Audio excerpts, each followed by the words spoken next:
24-ന്റെ ലഹരി വിരുദ്ധ പോരാട്ടത്തിൽ അണിചേർന്ന് ഓസ്ട്രേലിയൻ പ്രവാസി മലയാളികളും ലഹരിക്കെതിരെ പടയോട്ടം എന്ന പേരിൽ സോക്കർ മത്സരം സംഘടിപ്പിച്ചുകൊണ്ടാണ് പ്രവാസികൾ ബോധവൽക്കരണം തുടങ്ങിയത്. സ്വരാജ് സെബാസ്റ്റ്യൻ തയ്യാറാക്കിയ റിപ്പോർട്ടിലേക്ക്. കേരള നാട്ടിലെ ലഹരി മരുന്ന് ഉപയോഗത്തിനെതിരായി 24 ചാനൽ നടത്തുന്ന പോരാട്ടത്തിന്റെ പ്രതിധ്വനികൾ കടലുകൾ കടക്കുകയാണ്. ഓസ്ട്രേലിയയിലെ ഇപ്സ്വിച്ചിൽ നിന്നുള്ള ഒരു കൂട്ടം മലയാളികളാണ് 24 ചാനലിന് ഐക്യദാർഢ്യം പ്രഖ്യാപിച്ചുകൊണ്ട് ജന്മനാട്ടിലെ ലഹരി മരുന്ന് ഉപയോഗത്തിനെതിരായി രംഗത്ത് വന്നിരിക്കുന്നത്. ലഹരി മരുന്നുകളുടെ ഉപയോഗം ലോകത്തെവിടെയായിരുന്നാലും വിനാശകരമാണെന്ന് ഉറക്കി പറയുകയാണ് ഓസ്ട്രേലിയയിലെ പ്രവാസി മലയാളികൾ. ചാനൽ 24 നടത്തുന്ന ലഹരിക്കെതിരെയുള്ള ഈ യുദ്ധത്തിൽ ഇപ്സ്വിച്ച് മലയാളി അസോസിയേഷനും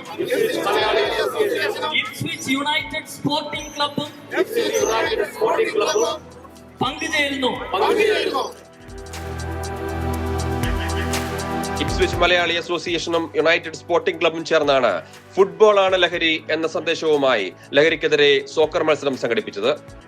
ലോകമെങ്ങും വർദ്ധിച്ചു വരുന്ന ലഹരിക്കെതിരെ ഇന്ന് ലോകത്തിലുള്ള എല്ലാ മലയാളി സമൂഹവും തങ്ങളുടെ തലമുറയെ സേവ് ചെയ്യാൻ വേണ്ടി ഒന്നിച്ചുകൂടുന്ന ഈ നിമിഷം ലഹരിക്കെതിരെ ഒരു പടയോട്ടവുമായി നമ്മുടെ SKN നയിക്കുന്ന ലഹരി വിരുദ്ധ ജാഥ, അതിന് ഓസ്ട്രേലിയയിൽ നിന്നും ഞങ്ങളുടെ എല്ലാവിധ അഭിവാദ്യങ്ങളും സപ്പോർട്ടും ആശംസയും ഞങ്ങൾ ഈ അവസരത്തിൽ നൽകിക്കൊണ്ട് ഇപ്സ്വിച്ച് മലയാളി അസോസിയേഷൻ ലഹരി വിരുദ്ധ പടയോട്ടവുമായി 2025 അതിശക്തമായിട്ട് മുമ്പോട്ട് പോവുകയാണ്.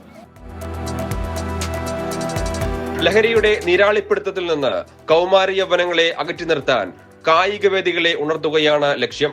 ലഹരിക്കെതിരായ പോരാട്ടത്തിൽ 24 ചാനലിനും ചീഫ് എഡിറ്റർ SKNനുമൊപ്പം അണിചേരുന്നതായി പരിപാടിക്ക് നേതൃത്വം കൊടുത്തവർ പറഞ്ഞു. വർദ്ധിച്ചു വരുന്ന ലഹരി ഇന്ന് കേരളത്തിൽ മാത്രമല്ല ലോകമെമ്പാടുമുള്ള യുവജനങ്ങളെ കാർന്നു തരുന്നതാണ് ഈ ലഹരി.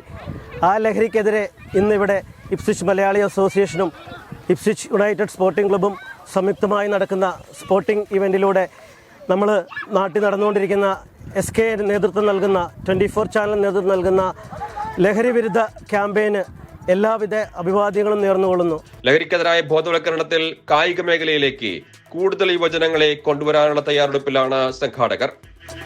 സമകാലീന കേരളത്തിൽ ലഹരിക്കെതിരായ പോരാട്ടം അത്യന്താപേക്ഷിതമാണ് എന്ന പ്രഖ്യാപനം കൂടിയായിരുന്നു പ്രവാസ ലോകത്ത് പടയോട്ടം എന്ന പേരിൽ സംഘടിപ്പിക്കപ്പെട്ട ഈ ഫുട്ബോൾ മത്സര കൂട്ടായ്മ. ഓസ്ട്രേലിയയിൽ നിന്നും സ്വരാജ് സെബാസ്റ്റ്യൻ, 24.